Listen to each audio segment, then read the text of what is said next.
somewhere European? Most people are European, okay. So who's going somewhere cold? Nobody. Good. I wasn't going to talk about cold anyway. So great. Hey, you're here for the right thing. So as you might know, my name is Sarah Murdoch. I have worked as a tour guide and a travel journalist for 25 years. I started when I was 10, so that works out well. I worked for Rick Steves for many, many years as a tour guide and a writer with him, and I also did his packing talks completely accidentally because the person that was supposed to do the talk couldn't do it that weekend, and they needed to find somebody, and I was the only person in town to do it. And so I said, sure, I'll do the talk, but only, I don't know how to do that talk, A, and B, I just have a bag full of dirty laundry. Can I just bring my backpack full of all the stuff I just brought with me? And they're like, sure, we don't care, just do the talk. So I showed up at a theater with 400 people in it with my backpack full of dirty laundry. I unpacked it and I just sort of was saying, well, I bring this and here's why I bring this. But what I realized is that I don't actually do things the way most people do because I had some interesting tips and people really appreciated that. So that's how this packing thing started. And from that, I launched my own tour company. So I own my own company now, and it's called Adventures with Sarah. Well, Adventures with Sarah Tours, and we do tours all over the world. So I just got back from Indonesia this year with my groups. I was in Europe this year with my groups, going to Romania shortly. So I do tours all over the world. I focus on everybody, but particularly women, especially solo female travelers travel with me a lot. So that's kind of my whole thing. What's your company name again? Adventures with Sarah. Adventures with Sarah, yes. And if you don't know of me, you can find me on Facebook, YouTube. I post lots and lots of videos. So the stuff I'm going to talk about today, there's tons of different versions from different years and different time frames that cover different topics. So I know some people, friends that are in the audience, their friends have watched my videos thousands of times just alone because they rewatch them to try and get the little tips. So I hope that I have something interesting to share with you tonight that will help you reduce what you pack. Because the number one thing I always say is nobody has ever told me they wish they'd have packed more. I mean, have you ever thought that? I wish I had packed more. Because first of all, to pack and bring things assumes that those are things you can't find where you're going. I travel the entire globe, and I can't think outside of maybe Antarctica of a place that I have gone that you couldn't find the stuff you need. So I actually tried it once because I saw this on, I think it was TikTok. I tried going with no toiletries at all. And I just got the toiletries at Heathrow when I got to the airport because I didn't want to have to carry stuff through. And it was amazing because they had better stuff than I could find here. So you can be really creative on the ways that you shrink what you bring. And I guarantee you it's going to make your life better. I really, really stand by that assessment because how many times have you read about people with nightmare stories where their bags got lost? That ruins everybody's trips immediately. Or the conversation right now going on about how planes sometimes don't have enough room in the overhead compartments.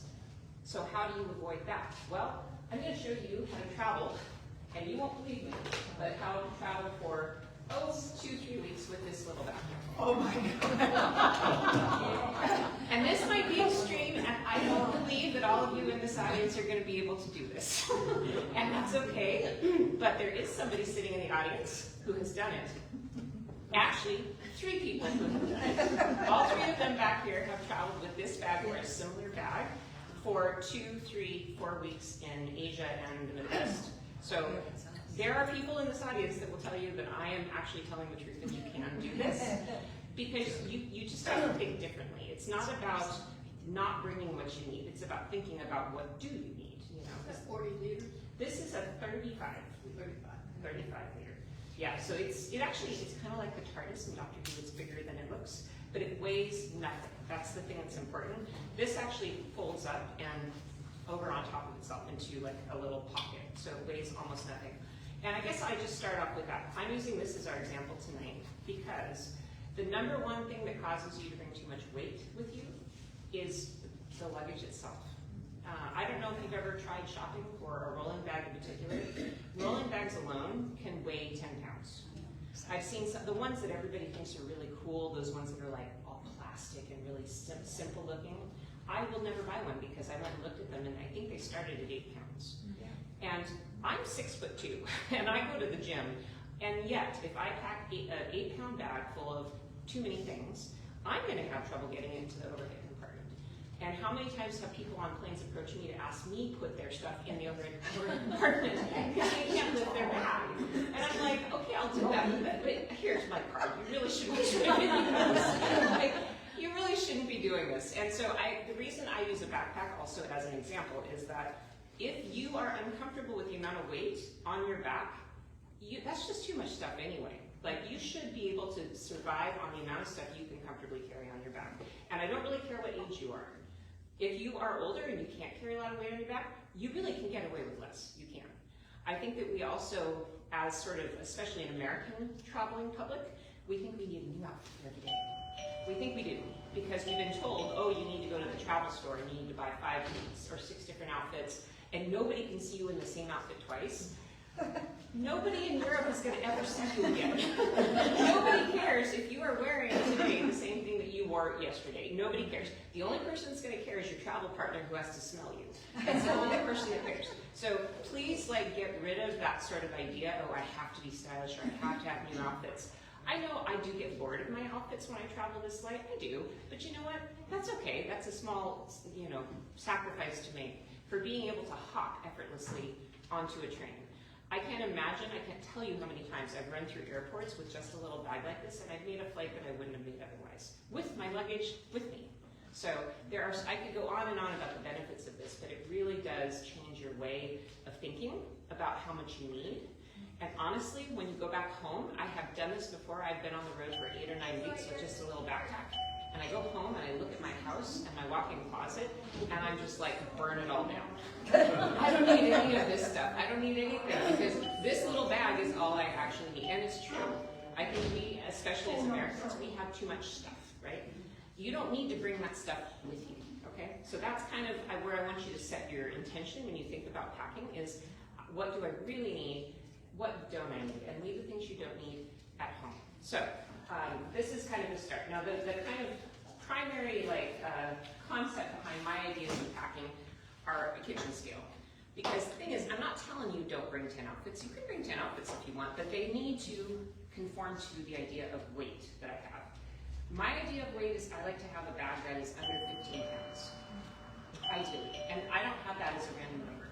15 pounds is typically the heaviest of the carry-ons for the most strict airlines. So I'm talking Lufthansa. I don't actually like to fly Lufthansa because they're too strict. I think they're kind of mean about it, but that's a good benchmark to say, okay, 15 pounds is actually about as comfortable as you can get with a heavy weight on your back. You should try putting 15 pounds in a backpack and walking around the block. Put in 16 or 17 pounds. But I can tell you, once you get over 20, you're going to be sad. You're going to start feeling like, yeah, that's a little bit too heavy for me. So that's why this really matters, and why Title IX is such a great place to be doing this talk, because have you felt the clothes in here? Everything in here is fantastic for travel, and I'm not being paid to tell you that. I actually shop here. That's why I ended up doing this talk, because I was shopping here. Their clothes are super, super lightweight. The other brand that I really like is Eileen Fisher, because they make a lot of things out of silk. So I'm going to show you some of my Eileen Fisher stuff. I'm going to show you some stuff that Tina and I picked out tonight that weighs almost nothing.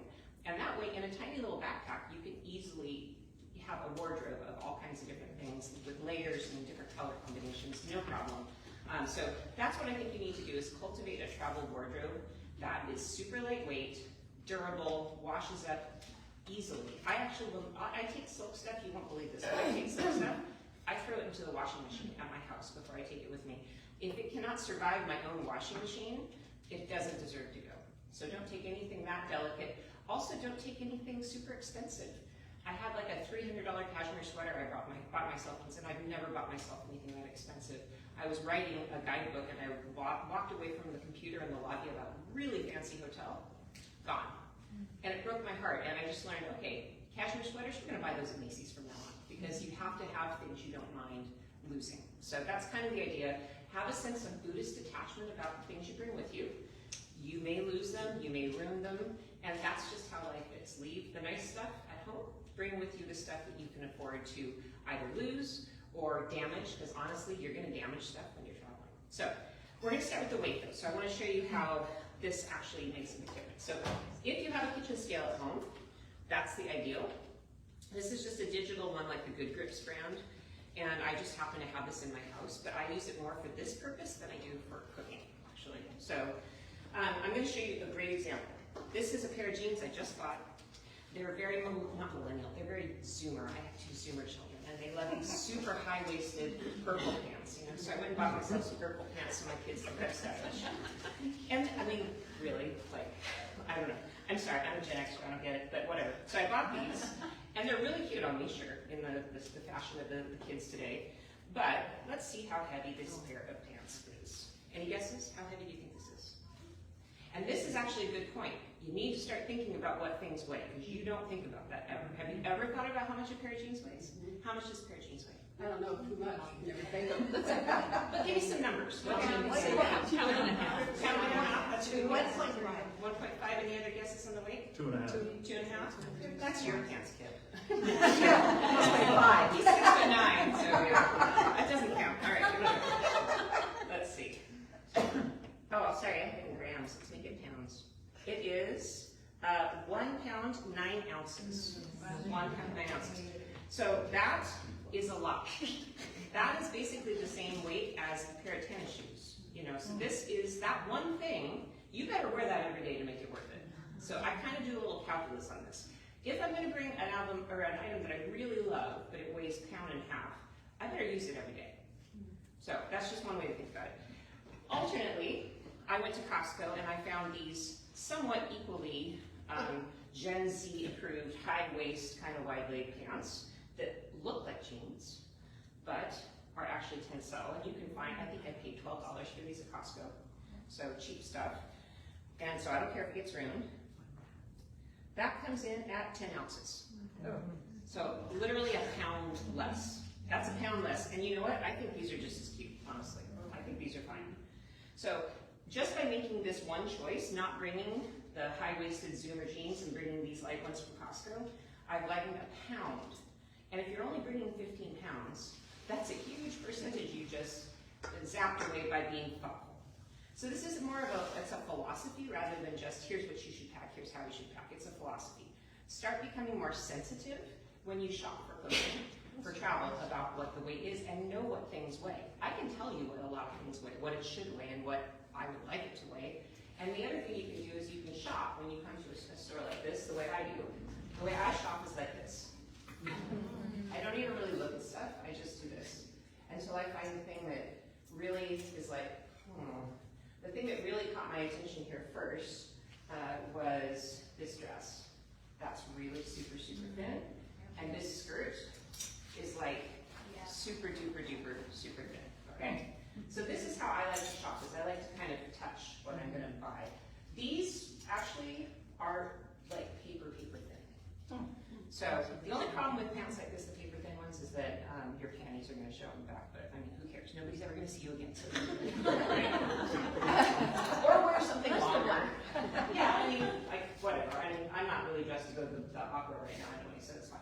So, so this is kind of the way to start thinking about it. The other thing I love about some of these pieces when you're shopping, wrinkles. Look, intentional wrinkles. I love it. It not only weighs nothing, but it's intentionally that way. So if you ball it up like this and you throw it in your bag, it's gonna look great. It's gonna look like it just came off the hanger. So those are kind of the ways to shop, I think. The other really big thing, I don't think this is, but they have a lot of that lightweight wool clothing right now. I'm kind of intrigued by it. I'm not sold. It does keep you from being stinky. So if you are a particularly stinky person, and you might be, that's okay. You might want to think about that wool stuff, because that stuff does tend to be good for that kind of thing, and you can wear it without washing it. So it's really up to you. So these are just a few things they have here, but today when I'm done talking, I really do invite you to shop by touching. Just touch. Because this has a really good variety in this shop of all different weights, and you know immediately. I do that in Target at the clearance rack. I actually have a dress somewhere here that I bought. I think I paid $5 at Target. And you know what? I don't care if I lose it or ruin it, because it was $5 at Target. And it happens, you win stuff. Conversely, oh yeah, this is the $5 Target dress. Like, it's sheer, right? But that's okay, because you can use it as a beach cover-up, or you can put it over a pair of leggings like this, and a shirt, or a sweater over the top.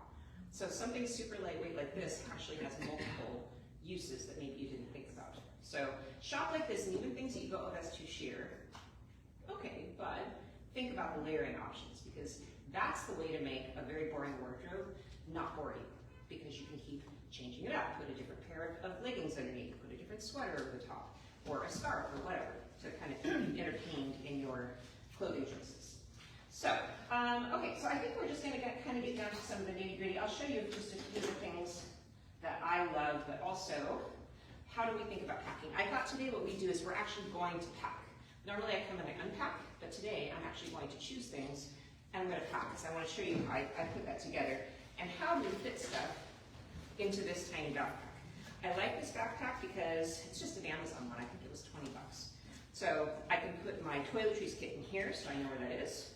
I can put random things here, and then the big pockets here, I can put a bigger variety of things, but I like to use packing cubes. Packing cubes I think are really essential because, especially with a bag like this, if you don't have them, you're just throwing stuff in there and it's going to be a disaster. I've recently been lazy enough to not pack in packing cubes, and I remembered why I use packing cubes, because every time I go to that hotel and I open up my backpack, it explodes, right? And I'm kind of tired of the exploding, so we got to figure out how to not explode. So these are packing cubes. If you haven't used them, I just brought kind of a variety of ones. These ones I think I just ordered from, I think it was eBags. They come in lots of different shapes and sizes, so you have to kind of figure out what shapes and sizes you want. Sometimes they come in sets. I don't recommend that just because you need to know as a puzzle what fits into your specific bag. So kind of shop around. These ones are interesting, these long ones, because you can put shoes in here also. So if you have a bag that doesn't have a separate compartment for shoes, I highly recommend this so you don't get dirty stuff onto your clean clothes.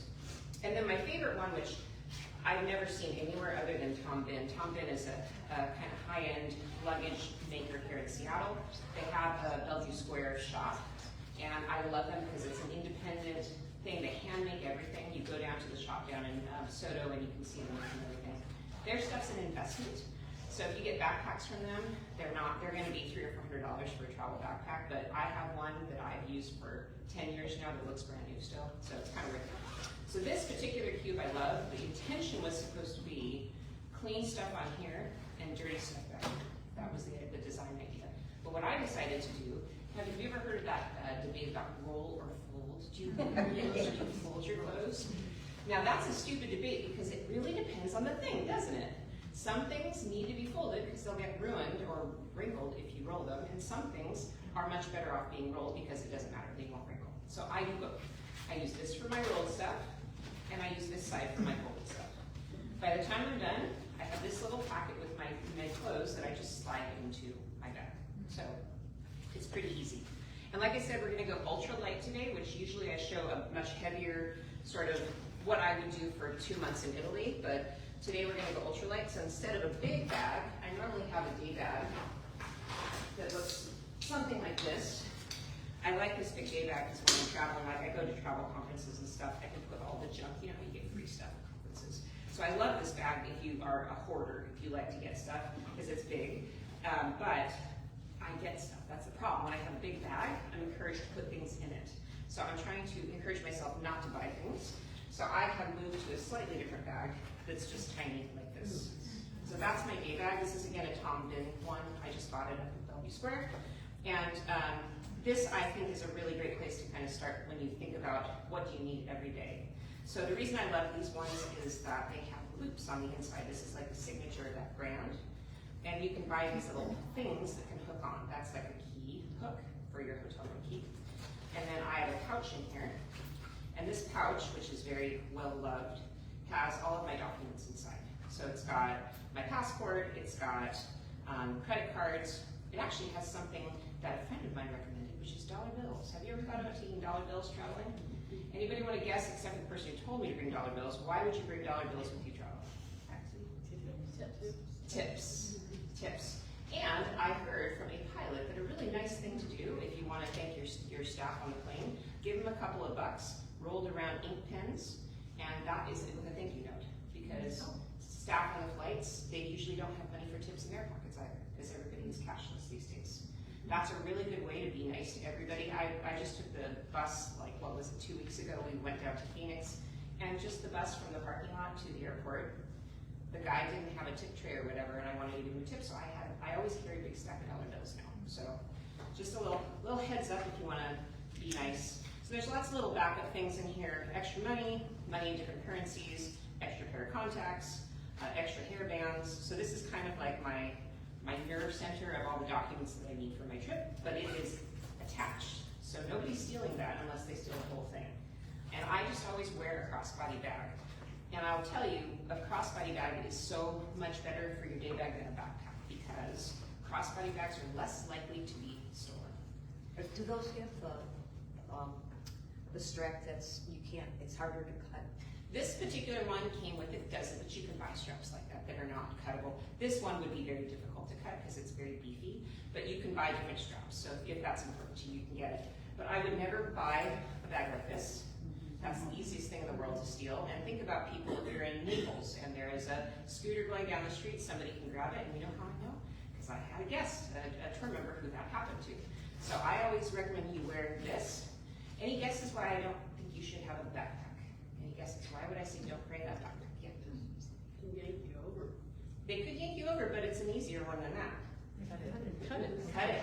And you won't even know. And often the worst thing is the people often with backpacks on, it's unzipped and they don't even know it. So many times I'm walking through Rome or I'm walking through Paris and I see tourists in front of me walking that just forgot to zip back their bag.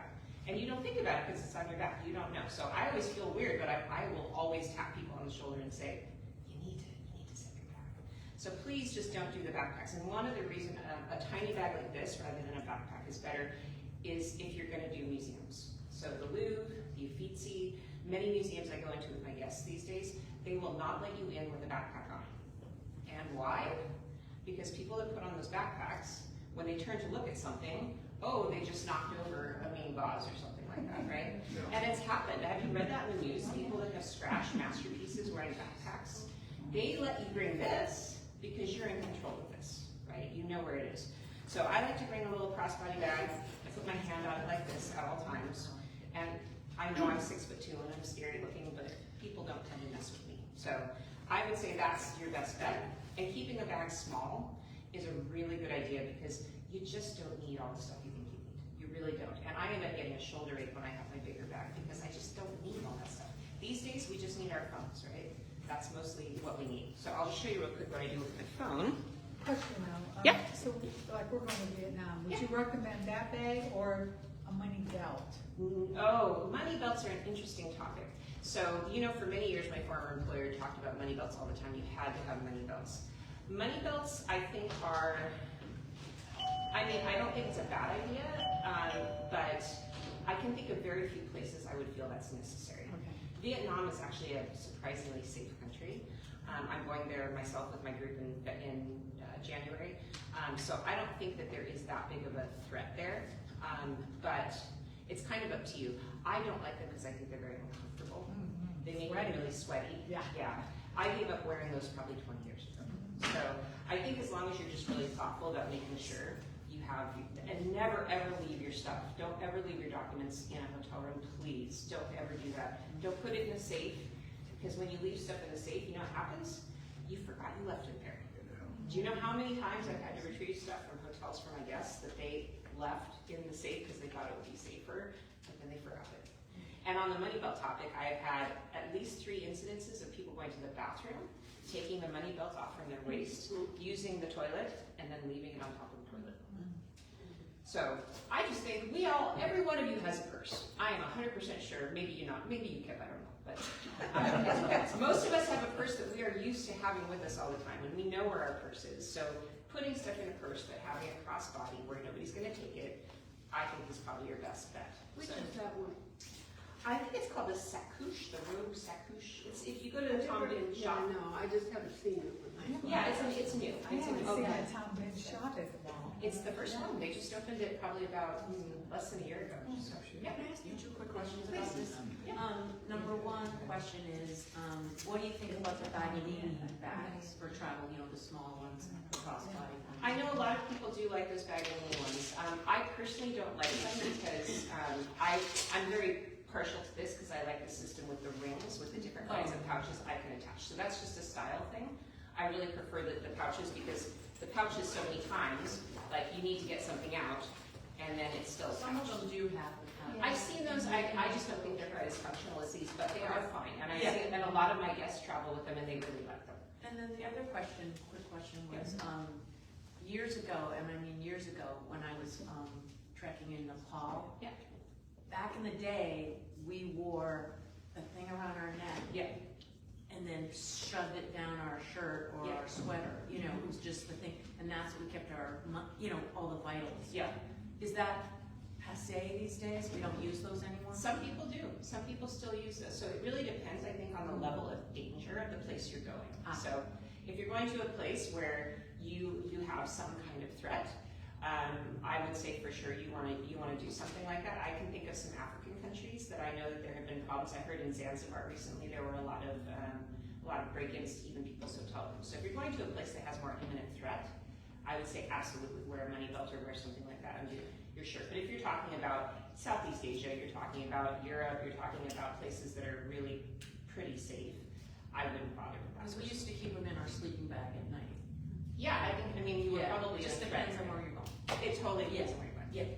Some people have recommended giving your passport to the front desk at a hotel. Is that frowned upon, or? So some hotels in different it depends on the country. Some hotels require that you leave your passport for a certain amount of time. Italy is a good example. In Italy, you have to leave it for a couple of hours because they run your numbers with the police, and they actually do that. Because I actually had the police raid our hotel once because somebody's passport number was similar to a thief's one, you know, so they do that. So they hang on to it for a certain amount of time, they do a security check, and then they return them to you. So I wouldn't voluntarily do that. I would just say do it if it's required by the local laws. Yeah. So traveling from here to your destination, are you suggesting do a backpack like onto the Yes. plane and do the cross? Yes, this right here, this combination of this small backpack and the little knee So bag, that's what you're saying. this is the combination. Yeah. Size-wise, I think this is good. Obviously, you choose the backpack and the day bag you want, but And the backpack is just for clothing and. yeah, the backpack's going to be, as I pack it, I'll show you, it's going to be clothing, shoes, toiletries. If you need to bring an iPad or something like that, because this is small, so you can't fit bigger things in here, but this is big enough to fit even a laptop if you needed to. Okay. Yeah, that's what I do. Yeah, one. We knew someone in Rome, we were on the subway, Yeah, and someone in our group, about my size, had one of those neck yeah, things and had a dress on. yeah. One of the gypsies grabbed that and nearly pulled her out the door, Yeah. and she punched this person. See, then this is But they could see. yeah, this is a good point because the thing is, thieves know our tricks already. Yep. I would say when I started doing tours 25 years ago, I don't think thieves knew that we had money belts underneath our pants. Yeah. I don't think they knew. They know now, of course they know. Yeah. So they know what our tricks are. That's why it's like you're not fooling anybody if you have a money belt on anymore. I think money belts are great as long as they're out of sight. So that's why I never want to do the neck one because you can always see the neck strap. The one that is around your waist, it's meant to be tucked under your waistband. So you're supposed to actually lift your waistband like this and stick it underneath. So it just looks like you have a little bit of food to eat. And actually, I started wearing it in later years in the small of my back, actually. Yeah. Underneath the back of my pants, because then people really don't see it. But again, I don't know that that's necessary these days unless you're going to a place that's more of a security threat. One other thing I wanted to point out is this is how I carry my phone now. So this is my phone is filming, but this is my phone case normally. It has in the back my ID and a couple of credit cards. So if you're going to do this, I think this is a great idea if you're traveling, because I'm not going to name names, but somebody in this room leaves their phone in Ubers and in hotel bathrooms. And so it's really important. I know a few people in this room, that's why I'm not pointing fingers. So it's really important, especially if you tend to get a little absent-minded and overwhelmed, because I mean, everybody does. I mean, I've been traveling professionally my whole life, and I still get overwhelmed sometimes. And that's why when I'm particularly traveling, on planes, on buses, in taxis, I keep my phone like this so that I don't accidentally set it down. The number one place that people lose glasses and phones is at the airport check-in or at the ticket desk at the Coliseum or something like that. So I keep it on me like this, more for my security because I'm absent-minded sometimes because I've got a lot going on. If you're going to do something like this, just a couple of tips. I like having the wallet in the back personally because I can have my ID and one credit card because with one ID, one credit card, and maybe $100, you can solve most problems. Let's be honest, like that solves almost everything. But the case itself, if you can see here, the loop is drilled through the case. So it's actually super sturdy because it's got 2 metal rings that are drilled through the case. And then I got this from a separate vendor, a really super, super strong strap. The straps that come often with these kind of phone cases are pretty flimsy. So I bought one that's it's adjustable, but it's super, super strong. So this, I think, is a really very, very important idea if you're going to be traveling, because our phones are our nerve centers now, right? I mean, they just are. Yeah. Where do you get something like that? These are both from Amazon. Okay. Yeah, if you go to my website, it's adventureswithsarah.net, you'll find that there's like travel gear recommendations, and these exact things will be on there. Yeah, so every year I try to refresh my recommendations because we change how we travel. Phones didn't used to be important in the past, and now they really are. The other thing I like about this one is if I'm taking photos of, let's say I'm on a hot air balloon, which actually I'm on a hot air balloon more frequently than you might imagine, and I'm taking pictures like this, and I need to get out here to take a picture like this, it's got a ring on the back. So this is another good way of having kind of a backup. And then this ring is kind of fun too, because I use it sometimes if I don't like what's on the screen on the airplane, I can just lean the phone back like that. So it has multiple purposes. This is my favorite one. There's a million out there that'll suit your needs. You just have to sort through what functions you want. I think this thing is a really good idea though, because how many times have you taken pictures in sketchy situations on boats or something like this? So it's a good idea. But the strap, I implore everybody to please get a strap like this, because especially if you're on a tour, your tour guide will appreciate that you did that. So that's the #1 problem. One other thing about electronics these days, most of you are probably thinking about bringing one of these with you. And I'm going to give you a little hot tip. These are being banned on lots and lots and lots of airlines. And they don't give very good information about that when you book the ticket. So I would highly recommend rethinking this. If you do want to bring a backup battery, it needs to be in your carry-on. Under no circumstances can it be in your checked luggage if you happen to check luggage. It has to be in your carry-on. Please don't put it in your check luggage. She's a pilot, so anyway. And the big ones that have a ton of wattage are banned on certain airlines. So the small little ones, it's enough to charge your phone an extra time, that's fine.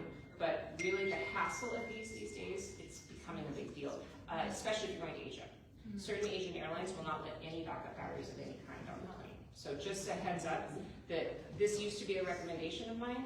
I don't recommend it anymore, because I think it's even within the last week, another airline has come on board and said no more backup batteries because they explode. So nobody wants an exploding airplane. So, okay, so a few other things before we go into the packing and the clothes. What else is in my little bag here, and how do I get away with so little? I just basically have in here my sunglasses. That's a nice pair of sunglasses. But the thing that everybody loves the most, which is the Box of Awesome, which those of you that don't know me, you don't know about the Box of Awesome. This is a 99-cent box, first aid box from Target. They have it at Walmart, pharmacies. It's just a Johnson & Johnson thing. It comes with Band-Aids, just a tiny little thing. I love it because you can do all kinds of fun things with this. So I have in here my little tube that has all the colors of the rainbow medication-wise. So I have Benadryl, I have Pepto-Bismol, over-the-counter stuff. So nobody's going to have a problem with this. It's all over-the-counter stuff. So that is there. I have a single tampon because you never know. You never know when you're going to make a friend in the bathroom, right? That's a good thing to have because you'll be somebody's hero if you have that on you. I have binder clips. I have floss. I have the hotel sewing kit. You know that little hotel sewing kit? Yes. Don't pass that up. Save it. I have safety pins in here. Ointment. I have, this is my favorite, my nail file. I bring my nail file with me. And then the one thing that you'd never think to put in there, but I do, Temperin. This is a filling material. So if your fillings fall out, you can fix it on the road because nobody likes going to the dentist when they're traveling. Temperin? Temperin, it's called. You can get it off the internet. Actually, you can ask your dentist. Your dentist may have a filling material in trial size. I also have in here glue to glue a crown back in if you have crowns. Your dentist will have a little packet of that. So I also have a little thing of instant dissolve aspirin that a guest gave me. That's good if anybody has a heart attack. They can just quickly put it on their tongue, and that will solve that problem. Not solve, but that'll help. I have a little tiny screwdriver for glasses, another good way to make a friend. I have some Gorilla Tape, this kind of like extra strong kind of duct tape, another good way to make a friend. Glue dots, because you never know, so there's lots of fun things. I've had my followers actually come up with more lists than this, and there's hundreds and hundreds of things you could put in here, depending on what you need. I'm a tour guide, right? I have to be prepared for all the eventualities. Bobby pins. These can be useful in many situations, so I always carry bobby pins, You never know when you have to like break out into a mosquito or something. I'm ready. All right, so that I think is this is also fun, and I believe I actually got this from like Nordstrom, from like a perfume counter. It's sunscreen. So any of these funny little sample things you get, how you get those little like free with a $50 purchase, and you get all these funny little things like moisturizer or whatever. You save that stuff, and you can put it, whatever you can fit in this little box. This is your little homework assignment. I want you to go home and make your own box of awesome with whatever you need, I also have that in here because, you never know. So it's up to you what you want to put in here to solve whatever problem that you might have come up. And it just fits right in the bag. So really, with this tiny little bag, I've got, what else in here? I've got charging cord, as we all need our charging cords. And that's pretty much it, that's it. What about water? That little bottle fits right in here. Fit in there. It fits right in here, yes. So the little miniature water bottles, that's so funny. I feel like I paid you to say that one because I've actually taken those little half-size ones off the airplane because they fit perfectly in this tiny little bag. Okay. And it's just enough water for when you need some water, and so you don't need 25 gallons of water. I know everybody loves bringing those Stanley cups everywhere, but you're going to look silly in the rest of the world carrying a Stanley cup around. So just a little tiny water bottle.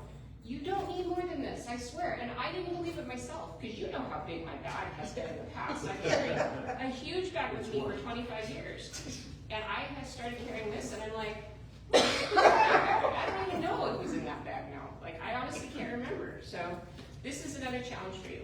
Few questions. Do you have recommendations for, so like I have to use a lumbar bag, or Yeah. have a lumbar option on my bag, Okay. because of shoulder problems. So do you have, there's a lot of brands out there, but are there any that you have used or seen people use that you do recommend?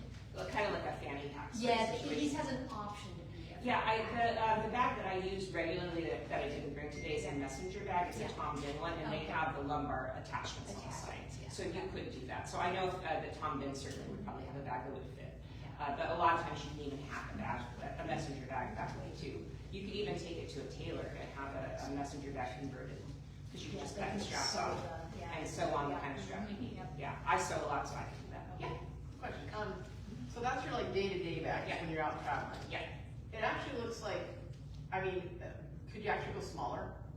If you don't, You like, could. you're actually going smaller, or you think you can Yeah. fill it up? No, that's a great question. My line in the sand here is it needs to fit one of those little water bottles, and it needs to fit my sunglasses and my first aid kit. Got it. Okay. So this actually has room left. You're right. So we could. But you might take potentially this go a smaller. long way. But Yeah, but this, Okay. what I love about this particular bag, it weighs nothing and it's so small. So, but it's weirdly spacious. So you Yeah, can- that looks great. Okay, cool, thank you. Yeah. So, and again, I just love going small because how many of us really need more stuff? Honestly, I have too much stuff in my house, and whatever can discourage me from buying stuff, I am so here for it, because when you travel, you're so tempted. You're so tempted to buy all the pretty things you see, and I have to love it, right? I'm not gonna buy anything unless I love it, so this helps. However, if I did find something I really loved, I have a couple of thoughts. I do bring an extra couple of bags with me that don't weigh anything, just as a side idea. I bring this little shopping bag or something similar with me on all my trips. Actually, because sometimes maybe you've got an Airbnb and you're going grocery shopping. Some countries don't actually do paper bags anymore. So we kind of like to collect ones from different places so you can buy one in a place you go to. But something like this that weighs nothing is really helpful. And this little bag, I don't even think you can get this anymore, but I just want to show you something. It's so funny. I take this with me to like Disney World because you can do that. It's a little like pouchy thing. It's the stupidest looking bag in the world, but it's great if I'm going out and I need a little more room and I don't have it. And it doesn't weigh anything. So this is something you can kind of look for if you want to have a backup bag. So I do usually carry a backup bag just in case I go grocery shopping or I do find a bunch of souvenirs I want to bring home, but it doesn't weigh me down. So, any questions about any of that so far? Yes. So when you have that extra bag though, Yeah. you're already at your max to carry on. Coming Right. home, it doesn't matter, right? Because you want to carry on going over because you don't want to lose your bag. Coming home, who cares? So you would like check your backpack? Oh, heck yeah. Oh, And I'll fill it up with wine. Uh-huh. So what I would typically do with a bag like this is I'll throw all of my clothes in here and I'll fill up my backpack with wine or Campari or cheese. I mean, like all the beautiful things that are expensive at home. Yeah, things you can eat typically. Yeah, so I'll fill this backpack. There's the people in the back row laughing. They know because they don't eat, so they know how much cheese and wine I spend. So you can actually fill this backpack up with all the cheese and wine that you can think of. And for breaking. I actually wrap it up in clothes. I wrap everything up in my dirty clothes. So, or if I have like I often bring a pillow with me, so I'll just stick a pillow in there. So you can kind of buffer it. Check that bag, because most people have at least one checked free bag on an international flight. And then you just bring this as your carry-on, and there you go. So yeah, I'm going to Italy in the fall, so I'm already going, how much cheese and wine can I fit in there? So that's a good thing to do. Okay, so now I'm going to talk a little bit about your toiletries kit. And this is my toiletries kit. And I know you're all thinking, I can't live like that. Yes, you can. I promise you, you all look lovely right now. Do you need as much makeup as you think you need? You probably don't. Do you need as many products as you think you do? You probably don't for 2 weeks. Like, I know a lot of us have products we use all the time and we can't live without them, but you can probably for 2 weeks. So I want you to start thinking creatively about stripping down your beauty routine and what can you get by with. I can't do without my lipstick. Like, if I walked out the door with nothing else, I'd have to put lipstick on because I look like I have no lips if I don't have lipstick on. So that's my line in the sand. And I also like some kind of like SPF for my face. So I have a couple of ideas about that, but I'll show you the stuff that I bring. First of all, what's that? What is that way? Oh, this? Oh, that's a great question. I've got a lot of stuff in here I don't need because I just got back from a wine tasting trip. So I have some things that I don't need for my normal trips. But let's see. Right now with stuff I don't need in it, it weighs a pound. So what do you do for sunscreen? Just buy it there? That is a great question, and yes, I do. So typically, if I'm like, we're going to Hawaii this weekend, we're not going to be bringing much sunscreen because of the fact that, like, in Hawaii in particular, they want you to buy the reef safe kind, right? So it's better just to buy it locally. And actually, for some reason, sunscreen is outrageously expensive in the States, and it's not expensive in other countries. So I just typically wait and I buy it. But for my face, I always try to bring something with SPF. So I'll just kind of start with what I've got. This is my little tin. This is like an Altoids tin. I keep my pills in here. Now, I know you're probably thinking, well, I have to bring the big bottles. Technically, I suppose. I bring this and then I bring all my prescriptions on my phone. So if anybody asks me, I would have proof that these are the medications I take. And that is much more handy than taking the bottles. I put in about 1 and 1.25 the amount of pills I'll need, right? So if I'm away for 10 days, I'll bring 12 or 13 pills with me, just in case I get delayed. So you have the medications you need. And it's good to have your medication prescriptions anyway, in case something happens, right? And you need them. So that's a good thing to have. I love these kind of lipsticks here. There's 2 or 3 in my bag. These are Color Stay lipsticks. There's a few different brands that offer something like that. My favorite is the Revlon Color Stay Overtime. I recently tried this one, which is Super Stay 24 color. It really does stay for 24 hours. Like, you have to scrub this stuff off your lips, which I love, because I don't have time to put on lipstick again. Like, I get up in the morning and I'm off with my groups, and I'm not with my groups often until late at night. So this is great. The other end has like lip gloss. Yeah. So lip gloss in one end, and then this insane lipstick in the other one. And this one has the same lip gloss in one and the lipstick in the other. So choose the brand you like. This one is Maybelline. This one is Revlon. They're the same product, but I think every brand practically has their own one. My favorite recommendation, I will not leave home without that, because like I said, I look like I have no lips. My favorite mascara, I got this when I was in Dubai from a woman that had the most beautiful makeup. Like, Arab women have amazing makeup, and I asked her how does she look like that without it coming down her face. So this is the one that she suggested, Lancome Idol, and It works, it does not come off until you take it off. So that's kind of the goal with travel makeup. It needs to be stuff you put on once. You don't have time in the middle of your day to go put it on again. Don't bring any kind of lipstick that's gonna come off with food. There's no point, you're not gonna have time. So what goes on once and stays on. I have a really nice face cream with SPF, but guess what? I didn't bring this with me on my last trip. I bought it because French pharmacies are fantastic. So this is another thing you can think about. What can I wait and buy that's a good deal in the place I'm going? This is absolutely wonderful. The other thing I have that I love, wonderful deodorant that I bought in Japan, because Japanese pharmacies are amazing. Like, you really could spend a whole day at a Japanese pharmacy. So I think the next time I go to Japan, I'm not gonna bring any toiletries. The shampoo I got there was the best shampoo I've ever used in my life.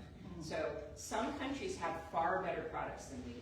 So France is a good one, Italy's a good one. Just go to the pharmacy. Like this, I think is something like $100 and some. If I bought it here, it was 30 euros in France. So you can get some really, really good deals if you just wait. And then the other thing I love, I have two different examples here, is this is called Bare Minerals, and this one is called Colore or something like this.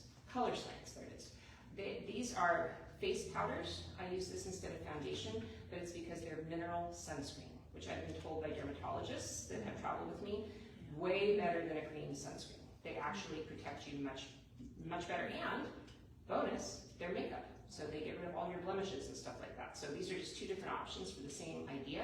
This one has a brush in the end, so it actually kind of distributes the product, and then you just and then you're done. So if you have blemishes that you need to cover up, this is dual purpose. And I love anything with dual purpose. What else? Eyeliner. I think that's, you know, why not? It's look fancy sometimes. I don't need this, but I like it. And I think it's nice to bring a little bit of something that makes you feel nice. So it's fancy perfume. So Sephora, if you like fancy perfume, they sell tiny little fancy perfumes. And that's an important point, that luxury items are okay. Give yourself, ration yourself 2 or 3 luxury items. What are 2 or 3 things you do not need, but you kind of want? I kind of want my Gucci perfume because I kind of like it. It makes me happy. And when I'm gone, putting that on makes me feel like I'm at home, right? Scents really do bring us back to home. So that's something to think about if that's something that appeals to you. It's kind of nice. The other stuff in here, none of it's useful. Oh, I do love these though. These flosser things like this. Oh, yeah. I'm so into these versus tape floss because you can wash them and reuse them. So I scrub them down when I'm done using them, and I reuse them, and one pick can last almost a whole trip if you take really good care of it. And they are so much better than regular floss. On the other hand, regular floss, you can use that for stuff. You can cut cheese with it. If you're having a picnic, you can get floss out and you can cut cheese with floss. It's true. If like you need to tie like the things on your bag together, you can use floss. So floss does have its uses. So I can't say I don't love it. So that's pretty much everything. The rest of this is just hairpins and random stuff. But you really don't need more than that. Do you notice I don't have shampoo and conditioner? Yeah. So my advice on that is that typically every hotel has shampoo. Not all have conditioner. And it really depends on your hair whether that's an important thing to you. I'm okay using any hotel shampoo. Shampoo doesn't matter to me. Conditioner is a different problem because I have very, very soft, very long hair that if I don't condition it, it just looks terrible and it bothers me. So I usually do bring a little bit of conditioner, but that's entirely up to you. The way you can maximize it though, this is gonna sound crazy, but this is how crazy I am. The thing that's heavy about conditioner is the water. The product itself is a very small percentage of what you buy. Most of it's water. So how do you make it way less? Evaporate it. Put it into a dish and evaporate it. Just leave it on the counter of your kitchen or on top of your fridge. That's a good place to leave it because your fridge is kind of warm. It'll evaporate the water and it'll turn it more into a paste. And you can take that paste and you can put it into a little container. You can take a whole bottle's worth in just a little tiny container. So think cleverly about that. You can dehydrate shampoo also. If there's a really specific shampoo you love, same thing. Put it in a shallow bowl, put it on top of your fridge. Leave it there for a week or 2. You're gonna have your product dehydrated, ready to go into even a contact case. You could use contact case, something like that, if you just need a little bit. So I know that sounds like a lot of work. It's easier just to buy shampoo. So you can also buy shampoo when you get there. So that's the other thing I've done. I go to the airport or to the pharmacy near my hotel and I buy a new product. And you might find something you really like because there are shampoos and conditioners that they don't have here in the US that you might like more. So that's my challenge to you. Think about not bringing soap, shampoo, and conditioner. Every country in the world has soap, shampoo, and conditioner. So unless you have a particular need. Yeah. What about body lotion? For your dry legs and everything? Yeah, I do have a little bit in here. I have just a tiny one. I don't really bring a lot of lotion because that is a thing that is so easily found. Okay. And also, most airplanes, if you're sitting in like premium even, they give you lotion. I mean, I feel like lotion is everywhere. Most hotels have lotion. And honestly, if I have to buy lotion, I would rather buy French lotion. Yeah. Rather than some stuff from Walgreens here, right? I think it's gonna be This all probably takes up space, because you're talking a lot about buying the products, buying the stuff in country. Yeah. But that's gonna use up a lot of space. Yeah, so if So that's you just have important to, too. you have to figure out what you really need and then Exactly, it's up to you the strategy. prioritize. Yeah, The strategy you want to employ is totally up to you. Yeah. You can also bring empty bottles with you and put them in here, and then you can just fill them up. Because like if I buy a bottle of conditioner in Thailand, I've done this before. I bought a bottle of conditioner that was big and I just squirted it into a container I already had. And then that way I didn't carry liquids onto the plane at all. Because I tried that as an experiment once. Could I get away with getting on a plane with no liquids? And you can. I just brought the containers and I bought the stuff when I got there and filled up the containers when I get there. So there's many ways to skin a cat. Yeah. how about contact lens solution? Contact lens solution is a little trickier. You do need to actually have that. But I actually went and started doing the daily contacts. Sorry. I talked to my optometrist about it, and he actually said that for my lifestyle, the daily contacts are a much better fit. And I don't mind them at all. I mean, they're just like this, and they don't take up a lot of room. So I don't wear them every day because I'm lazy. So I bring enough for like if I'm sparkling or whatever. But if you wear them every day, it's a little bit more of a commitment. But Also safer, like if you won't get cross contamination, there's no chance with dailies. Whereas depending on where you're going, it can be that if you're using a case and let's say you don't think about it, you rinse it with water, like no, like you don't want to be putting anything in your eye, like that, you know. So yeah, so it is the dailies. the dailies, like I said, I have a long conversation because I was even thinking about just getting my eyes LASIK, you know, because I travel so much. But my optometrist actually said, no, these dailies are 100% the way to go. They're super great for traveling. You just throw them away at the end of the day, and there's never going to be a contamination issue. So, yeah, so I think that's a good angle for you. Okay, so let's start talking a little bit about the actual clothes. The first thing I want to show you, because I am leaving for Hawaii in a couple of days, is bathing suits. And I have a very unpopular opinion, which is every one of you would look great in a bikini. And I know you don't believe me, but it's true, and I'll tell you why. First of all, bikinis just actually look better on people than on pieces. But the nice thing about a bikini, on laundry day, this is a bra and underpants, isn't it? If I absolutely positively have no more underpants left, these are underpants. If I absolutely positively can't wear that bra, this is a bra. The other thing you can do is if you don't want to bring a full bikini, this is my other little hack, bring a sports bra. Nobody on the beach knows that this is not a bikini top, do they? Because look at the beautiful bikinis that Title IX sells that all look like sports bras, right? So if you have a favorite sports bra, this, and even a pair of the same color underpants, that will be a bikini in a pinch. But I have often just brought a black sports bra and then a pair of bikini underpants, or like the bottoms, and that's my multi-use, because I like to get multiple uses out of everything. So if I'm not 100% sure I'm going to the beach, this is a good way to have a beach get up in a pinch. So something to kind of consider. And for men, it's the same thing. You should bring a pair of shorts. Speedos. Speedos, yeah. That's exactly what I was going to say. Yeah, my boyfriend's in the back. You're packing Speedos for this next year. Yeah, that's a good idea. Yeah, but anyway, for men, I would say if you go shopping for swim trunks, look for ones like I bought ones for my son recently that look like suit pants. They were like great pinstripes. So you can actually get short, like ones that look like shorts. So multiple uses, I think, are really important. Bras are a funny thing because we all have very specific feelings about our bras. I have, for travel, fallen in love with these funny little bras, even though I have really big boobs. I love these. I don't know if you've seen these. They are stretchy. Feels like nothing's on. There's a couple of brands out there. This is a knockoff that I bought from, I think, Amazon. They're ugly as hell, but who cares?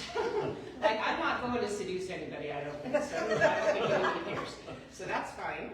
But this one company called Evelyn and Bobby, they're the ones who started it, and I ordered one of these, and this is one of my favorite travel pieces. It's a new idea. It is a bra, but also a camisole, right? So now you have a twofer, and I love twofers. So I can use this as my bra, but I can also use this if I just want to put a jacket over the top and a pair of shorts on. So it's a tank top, but it's also a bra. So twofers are my favorite. But I highly recommend looking into these kind of bras if you have never seen them before. They will make your life so much happier because it's just very comfortable. And again, who's going to see your underpants when you're traveling? I mean, that's just actually a rhetorical question, but I don't really want to. What are the brands? So this one is Evelyn and Bobby, which is a very high-end brand. Their bras they start usually about $80. They're quite expensive, but and you order them in a weird way. They're at small, medium, large, extra large. For some reason, I wear a large. I'm 6'2" and I wear a large. That's kind of weird, but they start a little tight and then they loosen up over time. So, but like I said, knockoff from Amazon, not even close to the same quality, but totally fine, very comfortable, does its trick. So Is it polyester?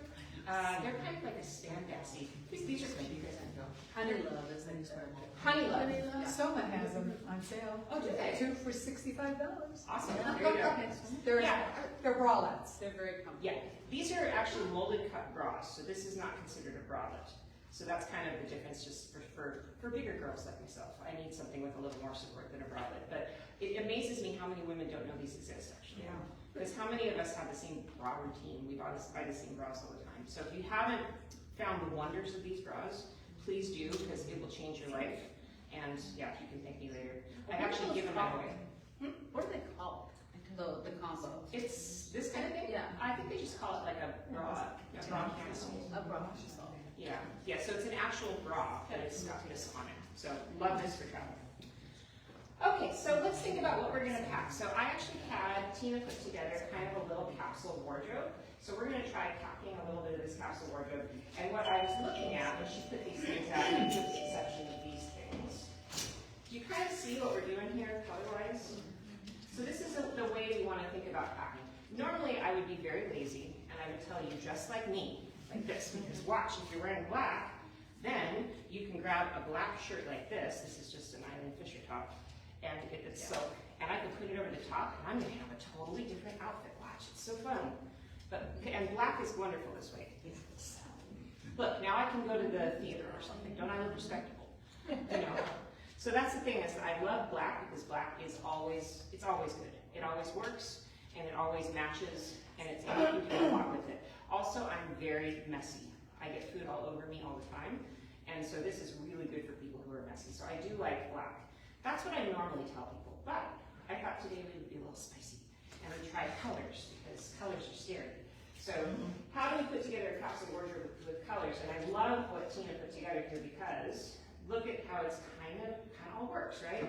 We've got a beige shirt, we've got beige pants, we have blue pants. So beiges and blues work really well together.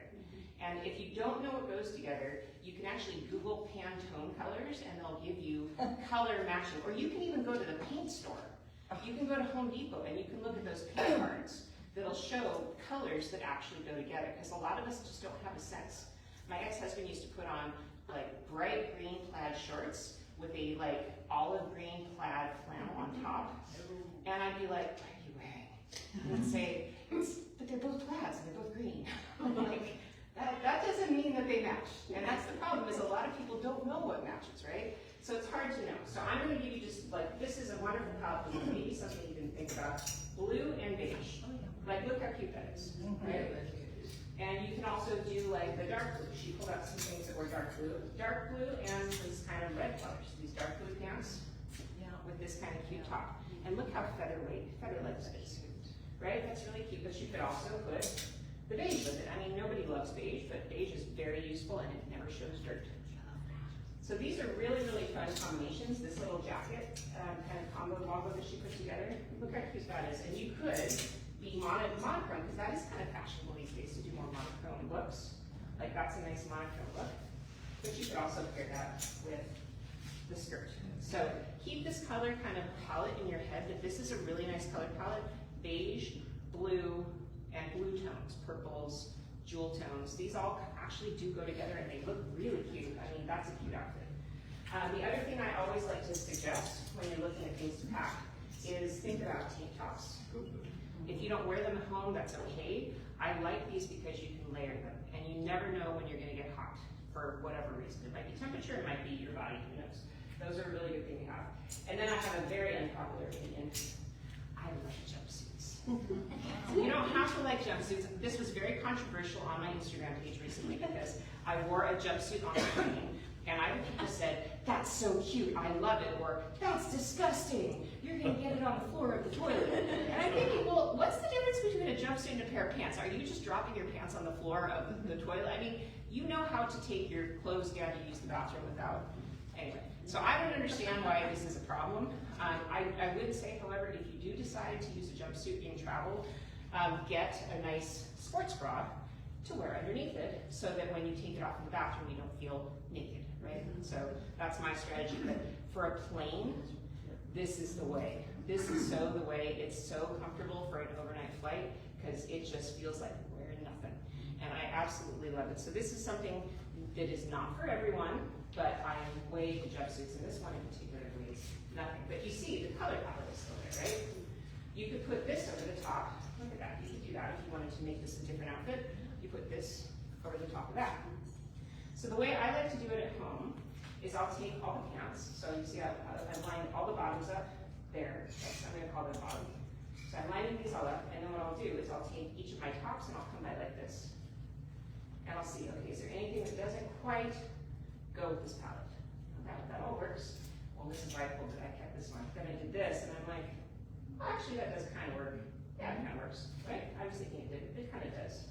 So you kind of can do that. You kind of keep matching, and then see if things don't match or do match. So that's an easy way. Let me grab some blue chair. Actually, of course, as soon as I do, it's going to look great. Yeah, this is going to look fabulous. Actually, no, it doesn't. I think it looks terrible with the khaki, but it looks great with the blue. But when I take that, though, I might, and I'll tell you why.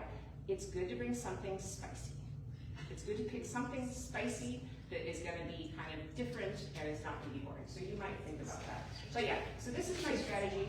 Just take everything that you might want to pair, lay them down on top of each other, and say, does that work? Does that not work? Okay? So now I'm going to just use this stuff here, and I'm going to start packing. And I'm going to think, what is rolled and what is fold? The stuff that is fold is going to be bottoms, typically. I fold the bottoms unless it's leggings, I'll fold the bottoms. And then the tops, it really depends. Like a shirt like this, I'm going to fold that. A shirt that's like this, for sure I would roll that. Does that make sense? Okay, so I'm just going to get to it and show you how I would think about it. Do you have that in there for warmth? For warmth, yes, that's a great question. What I would probably do, this little jacket is actually warmer than it looks. It's kind of an interesting kind of neoprene-ish fabric, so that would be one strategy, but it depends on where you're going. So I will say, for myself, I wear a down jacket on the plane, even to Asia, Southeast Asia. I always bring a down coat because I sleep better. I get really cold on planes. So I think it's really great to buy the cheapest down jacket you can find. If you can find one from Eddie Bauer on clearance for $50, great. It's because if it's cheaper, it means it's got less down in it, which means when you get to the destination, you can roll it up really tight. You can stick it into a sock, and then it just sits at the bottom of your bag until you're ready to fly. So that's my advice there, because I don't get too cold, so I do need to have a heavier layer. Pretty close. So we're going to go ahead and just kind of get started. I'll show you how I think about it. And I don't know why I do this, but I think it works really well. Every time I fold pants, I fold them in thirds, and he guesses why I fold them in thirds. Why would you fold pants in thirds? Because it creates less bulk. If I fold it in half and then half again, it's going to be too bulky. I fold it in thirds, and I know that sounds psychotic, but I'm telling you, I've been doing this for 25 years. It fits more elegantly when you fold it in thirds. And you don't have as much fold. Because if I had folded this again and again, look how much thicker it is. And it's got more creases in it too. So folding stuff in thirds reduces the bulk, and then it also keeps them from having excess creases. So I fold in thirds, lay it in there. Okay, so we're just gonna lay a couple of things in there. This, and when I do shirts like this, I tend to do it like the Gap. Have you ever seen it? I was just gonna say, Gap? did you work at the Gap like I do? Because this did. is exactly, the thirds is exactly what you do. Yeah, I did. I just learned this on my own. I should have worked at the Gap. That was in the stuff. Not too late. It's not too late. Yeah, this whole turkey thing doesn't work out. Hey, if the Gap is watching this video, there you go. So you can kind of see on this one, because it's a new shirt, it's already got a little bit of that fold line, but you kind of just fold it, so it's not quite thirds, it's a little fatter, like that, and you just flip it back. Then I lay it down like this, and then fold again. And then you've got that, the fold like you see in the clothing stores. The reason they do that is that it doesn't put wrinkles in your front, it puts them here on the sides. So that's how I'm gonna fold. I'm gonna pull that to the thing and then skirt. This you could fold it, you don't have to. In this case, I would just do it in half because it's a short one.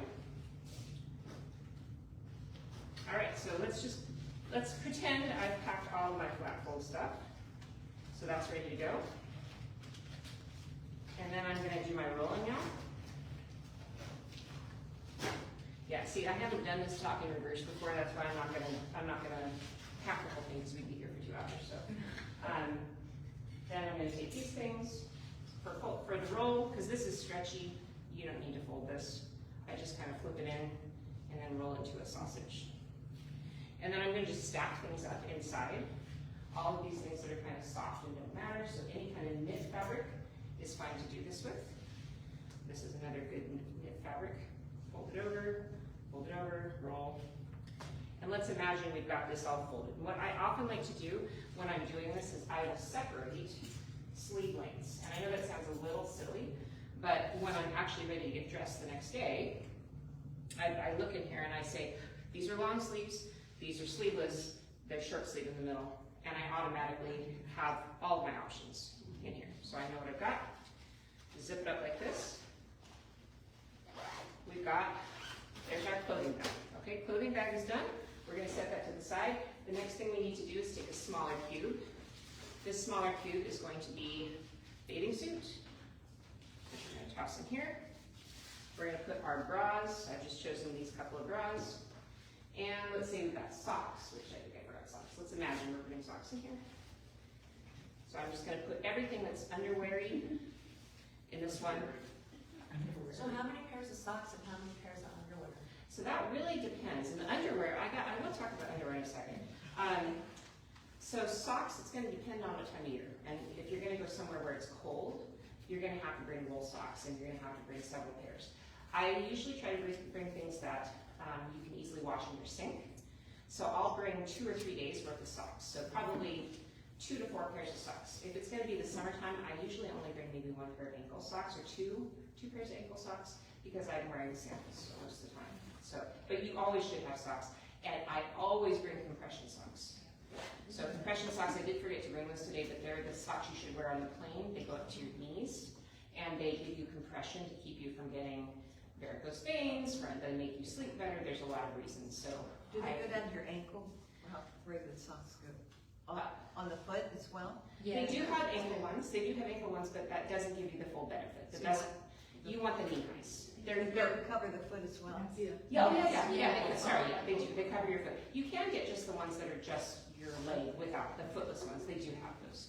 So it's kind of up to your preference. I like the ones that do the whole leg all the way up to the knee that have some good tight compression because I do find I sleep better on the plane. I'm more refreshed when I get off, and also just for your health, for heart health, that's really The good. other reason that you might want to bring this in is somebody who has ankle or foot problems intermittently. Yeah. You can put, I'm wearing one right now, just one leg. It's the new thing now. Yeah. All my runner friends do this too. But like if you twist your ankle, Yeah. you pull something in your foot, wearing a compression sock will give you so much more support just on your daily walking. If you're Yes. walking a lot, I will say it can save you like a ace bandage situation or like having to go. Like it saved me so many times on trips. Just having that being like, ooh, my foot's off I'm just gonna wear these today. The other important thing is if you are doing museums, this is the place I recommend the most for people who travel with me on tours. If we're going to the Louvre or we're going to the Uffizi Gallery, standing is the thing that kills people. And especially if you have any issues with varicose veins or swelling of your feet, I would say most people who come with me to Italy, with all the walking we do, all the art we're looking at, everybody at the end of the day has swollen legs. So if you want, wear those every day. Like honestly, I would recommend that. Most people don't want to, but you could, yeah. Don't the compression socks come in different compression, like straights? What do you recommend for somebody who's never done it and doesn't have? If you've never done it, do like a medium to light compression, just because you probably won't like the real tight ones and they're hard to get on. I like the ones called Sockwell because they come in merino wool and they're cute too. There's a lot of cute options, but especially if you're doing like, let's say, France or Italy in the fall, when you could wear them every day because it's cool, wear them as much as you can because they make such a difference. You won't have swollen feet at the end of the day. And normally, I mean, you would not believe how many women in particular end up with a rash on their legs on my tours because of the standing, because your blood sinks to your feet and it tries to go somewhere and so it turns into a rash. And compression socks will solve that problem. Did you say Sockwell? Sockwell, yeah. Sockwell. They're really, really cute. You can get all kinds of different patterns, and they come in merino wool. And I wear them on the plane, especially just because I'm always cold on the road. So I love them. I don't travel anywhere without my compression socks. They're So. always on sale on Sarah Trading. Yeah, Sierra Trade Post is great. That's a great website. Yeah. Okay, so the one thing I forgot to mention is the unmentionables, right? Oh, here's the socks. I just bring these kind of like little ankle socks. These are fine. Underwear are just a funny topic because everybody's got a different attitude towards them. I try to go with super lightweight ones, and I know people think, well, that's silly. Why do you care about underpants? This is where you add a lot of weight. If you wear granny panties, those things are heavy. They are. Like, I actually have friends who are older than me that will wear thongs when they travel just because it takes so much weight off. So it's up to you what you want to do, but these are actual travel underpants. These are from REI. I'm not a huge fan just because they're made with synthetics, and I don't love synthetics, but they weigh nothing. Like, this is featherweight. I was looking for the ones I usually wear. They're in here somewhere. I like these ones. They're called On Gossamer, and I know they're in here somewhere. Oh, here we go. These ones you have to look for, I think, on Amazon. I got them at Nordstrom too. Look at, they're made of mesh. And these are granny panties, right? But they're mesh, and they weigh literally nothing. But what I love about this kind of material is you wash them, and they dry within an hour. And that's the idea, because I can bring 4 pairs of these for 2 weeks, and when I take them off, I just throw them in the shower when I go to shower, wash them in the shower while I'm washing my hair, hang them in the shower, they're dry the next morning. So that's what you want to look for. If not this specific kind, like I said, they're called On Gossamer, they're my favorites. They have bikinis and they have the high-waisted ones too, but just anything with this mesh, which is becoming more common. You can even find these at Target now. So look and see if you can find these mesh underpants. Huge, huge difference, and they're so light that you'll get home and you'll be like, I'm never wearing those heavy cotton underpants again. Because you just don't understand why underpants are so heavy. I will also give a shout out though to wool underwear. And I know that sounds crazy. They're so comfortable. They're kind of heavy and they don't dry as fast as I would like. I like them better than the cotton ones because they seem to dry faster than the cotton ones. And they are the most comfortable underpants for traveling because you're sitting so much when you're traveling. I cannot overstate this. Get a comfortable bra and comfortable underpants if you're traveling long distances. That's the thing that has changed my whole game because you'll be more comfortable on the plane, actually. Have you ever tried the merino bras? Yes, They're not supportive enough for me specifically, but they might be great. Wanda lives in I love them. Yeah. No. Which company? Merino. Is it? Yeah. What are you washing your clothes with? What do I wash them with? So I get these, just the little detergent strips. They're called Earth Breeze. Yes. Yes. Yeah. So I use these Earth Breeze ones, and what you can do is I'll bring a sheet and cut it in half. A half of an Earth Breeze sheet is enough for a sink full of laundry. And I will tell you, I actually did a smell test between using that Earth Breeze stuff and just using like the soap in the hotel. Night and day. Like literally, I don't know what they put in those strips, but it cleans so much better than shampoo or hand soap or whatever. So I always bring a stack of those. They don't weigh anything, and they're much, much better than the Tide packets or something like like this. So just half a sheet, and that's all you need for a sink full of stuff. So like all of my what's that? Earth Breeze. But you can even, if you go to Fred Meyer's even, I know they sell these there. There's a few different brands now. They used to be the only but one. some of them don't dissolve well. Yeah. And they Yeah. stick to- The Earth Breeze ones I've had very good luck with, so, but you can investigate to see if there's one you like better. Little side tip also, for women, even if you don't need them, pads, great for wearing on the plane, because you'll end up being a lot cleaner when you get home to your destination. Emergency tampons, you never know, and also stuff for UTI. Like that, people get UTIs on trips more than they do at home, because you are really not in your element, and you're sweating. So if that is something that's an issue for you, come with an emergency bag. I do, also for my guests, because sometimes my guests, I've had probably this year at least 3 people come to me with UTIs.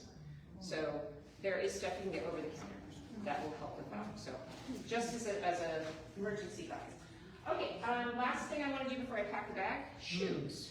The most controversial thing in anybody's bag is your pair of shoes. And I just brought a few different ideas, because we also do want to think about weighing. And this is where I'm going to lose you. You can take this with you to Nordstrom. Did you know that? You can put this in your bag and you can take it with you to Nordstrom. And you can weigh every pair of shoes you try on. And it makes a big difference, and I'll show you why. So I'm going to turn this on. These are really great, by the way. I will carry them even if they're a little heavier. They're Taos. Highly recommend Taos sandals. They're expensive, but they last forever. These are probably 4 years old, still in great shape. But even so, these are light. They're on the light side of sandals, and these weigh. Any guesses how much this weighs? You gotta learn what things weigh. Half a pound. Half a pound, close to. These are 9 ounces. Okay, so 9 ounces. That's any sandal. Those Birkenstocks right there, if I weighed them, are probably about 9 ounces. Not 8, 9, 10 ounces. However, this is my very favorite travel shoe ever. Actually, my favorite shoe that I wear every day of the summer. I have not taken these off my feet probably all summer. I promise they don't smell. These are Teva Mandolin Wedge. And I'm not the only devotee of the cult of the Teva Mandolin Wedge. I run into people all the time when I'm traveling in Europe wearing these shoes, and we're all like friends. We're like, oh, you love the shoes, I love the shoes, you love the shoes. And we all like geek out together. How'd you find out about the shoes, you know? So this is the shoe that I love the most. And let's see what it weighs. It weighs 5 ounces. Yeah. So your thoughts on whether having like a slip-on versus a strap in the back? Because I've been told that when you're going on a trip, the strap in the back is like game changer. Entirely depends on the shoe, right? These don't have a strap on the back. These are more secure on my feet than a shoe with a strap. I think it's because it's a wedge.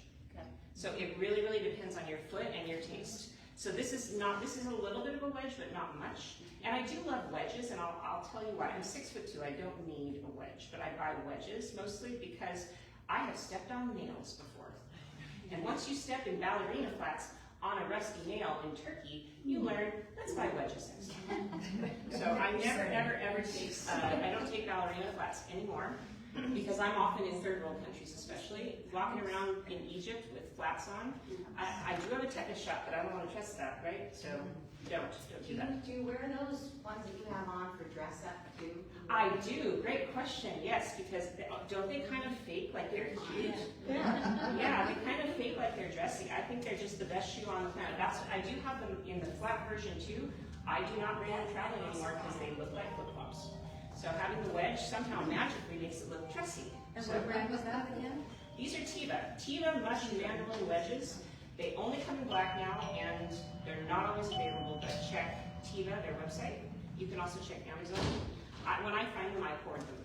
So I think I have probably 6 pairs of these at home. I love them so much. Also, if you can swim with them on. So I've taken these out, like in Italy when the beaches, they're all really rocky, or they have a lot of sea anemones or whatever. I swim Thailand too, I swim with these on. Because then if I step on something and you know, it's sharp, it won't hurt my feet.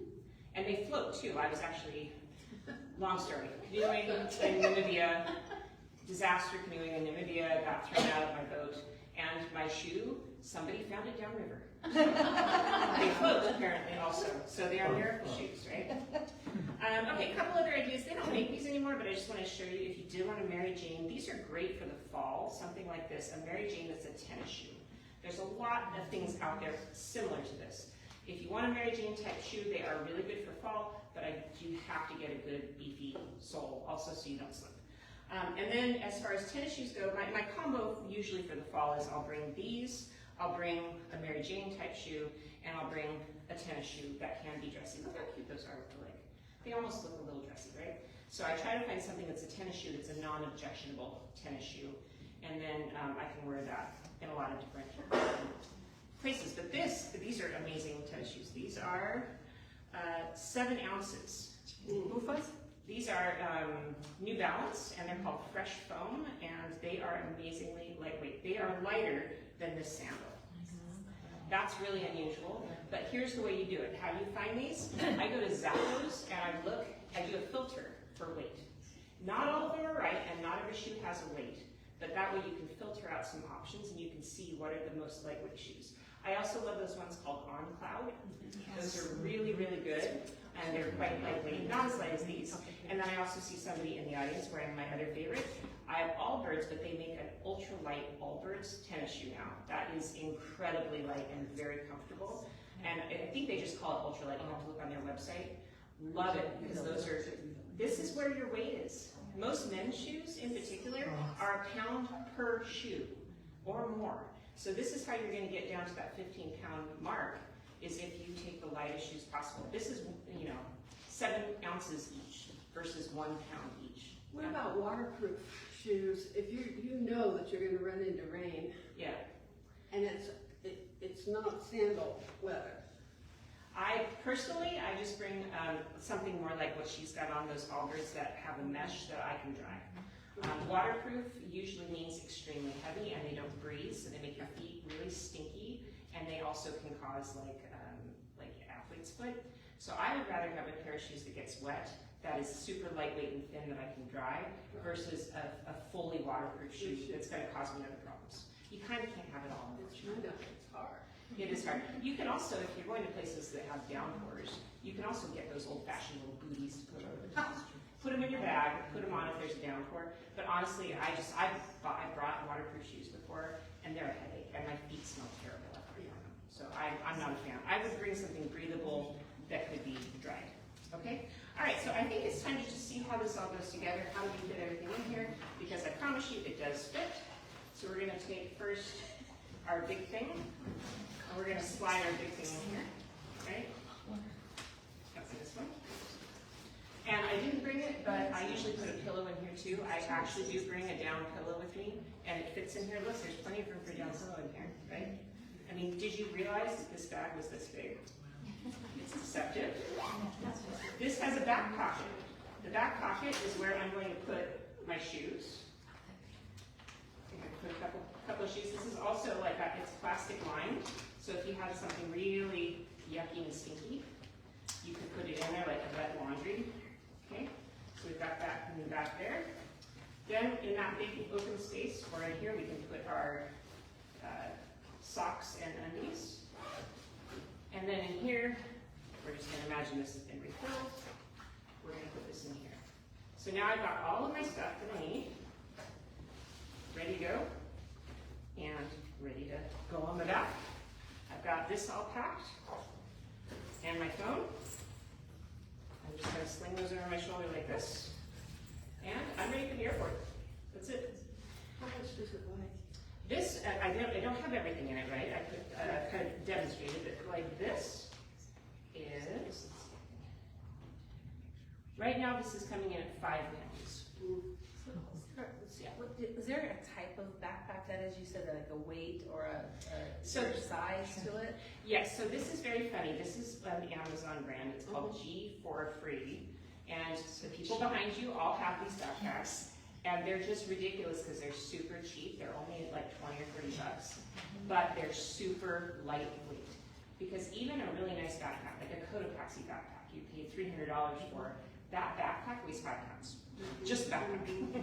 So this backpack weighs less than a pound. So that's where you're shaving a lot of weight, is the bag itself weighs nothing. So if you really want to get serious about ultralight packing, start with the bag. The bag and the shoes are going to be they're your worst enemies, your bag and the shoes. And your electronics, honestly. That's another thing I wanted to mention. You don't need your iPad. You don't. You don't need your laptop. You really don't. You know, everything I ever need is on my phone. And every single time I bring my laptop or my iPad, they sit in my bag. And for years I've brought them, and I don't use them because I can use my phone. So that's another thing, trim down your electronics. So yeah. You guys want to feel this? Sorry. Two questions. You travel in white shirts. What was your max pants and shirts that you would throw in for anything? So, do I bring white? I love bringing white. I love wearing white. And I know that sounds insane. White pants, I'm not such a fan of because I do tend to sit and smell. White shirts, I do bring. And here's your trick with white stuff. Salt. If you get like stuff on it, you can rub salt into it and it often takes it out. So I bring that and I bring like a Tide pen. And I'm just careful about like, you know, if I get spots on it. I love wearing white though. I think white is great. I have no problem with that. And what was your second question? How many pants and shirts do you have like a max that you would ever bring? I kind of don't, and I'll tell you why. And this is a great example. These are Eileen Fisher silk pants, one of my favorite pairs. And this is, this comes in at 7 ounces. You should feel these. So if I'm bringing pants that weigh like that, it's math, right? You're just doing math, that's all you're doing. So all it is math. How many ounces are in 15 pounds? So, you know, I can theoretically, if I'm packing like the Eileen Fisher pants, or I'm packing some of the stuff I showed you from Title IX, like this jumpsuit, which weighs nothing also, I could probably theoretically get 6 or 7 pairs of pants in, 2 or 3 dresses, probably 6 or 7 tops, and still be under the limit. So it's only about the weight. And also, talking about warmth, that was something somebody brought up earlier. I always love to travel with a cashmere sweater for the same reason. The cashmere sweater weighs nothing. And you can get cheap ones from Macy's, especially after Christmas, they have them really cheap. Land's End right now is having a really good sale on their cashmere sweaters too. And they weigh, I would say, 1/4 of what a regular sweater weighs. So if you're just thinking about weight, you don't need to think about amount anymore. Because it's kind of, the amount is infinite as long as you're, I mean, not infinite, but you know, you have so much more that you can do because you're thinking about weight. So all of the things that are on this rack easily fit in that bag and stay under 15 pounds easily. And 15 pounds is international maximum weight for carry-on? For certain airlines. So it's the most strict one, 7 kilograms is the most strict restriction, and that's on Lufthansa, and there are a few other airlines that have that. Do you know what other airlines? I don't know, but it's anywhere between 15 and 20, usually poundage, as far as, I mean, they're usually kilos, but anywhere between 15 and 20. Yeah, the true limit is not even that, though. The true limit is what can you yourself carry. So what I would do is I would pack that bag, I would put that bag on my back, and then I would go walk around Greenlight, which is over by my house, which is 3 miles. Can you walk comfortably with that backpack on your back for 3 miles? If you get, you will know after 3 miles. And believe me, that bag is gonna weigh exponentially more. I brought a really heavy bag with me this summer because of a variety of reasons. I had like work stuff in there that was heavy. And when I picked it up and I took it to the airport, I'm like, oh, this isn't that bad. I think it came in at 25 or 30 pounds. And of course, by the end of the trip, I was ready to burn everything. I was just ready to kill. I just wanted to throw everything away because that was annoying after being 3 weeks on trains and buses and planes. I could manage it, I'm very strong, but it was hurting my shoulder, and actually, I hurt my thumb, which is the weirdest injury ever, because I grabbed it, and you know how when you put on a backpack, you hook it with your thumb, and you throw it over your shoulder? It was so heavy, it like dislocated my thumb. So that's the thing, is like, always go lighter than you think you need to go. And also, what I suggest doing is pack 3 or 4 days ahead if you can, even a week ahead if you can, and then take something out. Just promise yourself, before I leave, I'm going to take at least one thing out of this bag. Unpack it again and go, what do I not need? And the things you didn't see me put in there today is I didn't put a flat iron or a curling iron in. No, you don't need that, guys. You really don't. I didn't put in excessive electronics.